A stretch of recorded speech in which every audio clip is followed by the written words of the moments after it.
দেখতে পাবে এমনটি কল্পনায় ছিল না তার।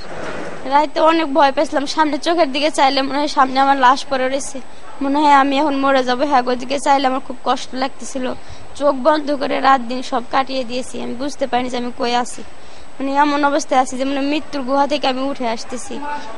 এক সন্তানের মা রেবেকা মৃত্যুর খুব কাছ থেকে ফিরে এসে প্রিয় সন্তানকে ফিরে পাবেন ভাবতেই পারেননি। খুব ভালো লাগছে, যেমন ছেলে পেয়ে পেলাম, সব খুঁজে পেলাম, নতুন জীবন শুরু করে সবকিছু দেখতে পেলাম।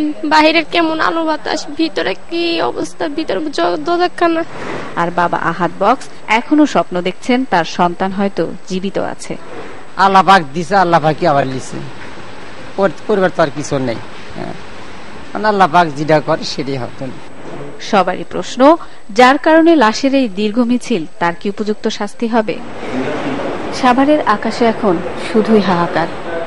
এত রক্ত, এত কান্না, এত লাশ আগে কি কখনো দেখেছে মানুষ? প্রিয় মানুষটিকে হারিয়ে স্বজনহারা মানুষের যে অপূরণীয় ক্ষতি হয়েছে তা হয়তো কখনো পূরণ হবার নয়। আর যারা প্রাণে বেঁচে আছেন তাদেরকেও হয়তো এরকম বেঁচে থাকতে হবে মৃতের মতোই। স্বজনহারা এসব মানুষের এখন একটাই আকুতি, কি অপরাধ ছিল তাদের, কেনই বা সইতে হলো এমন নির্মমতা? সেতু আহমেদ, বাংলা ভিশন।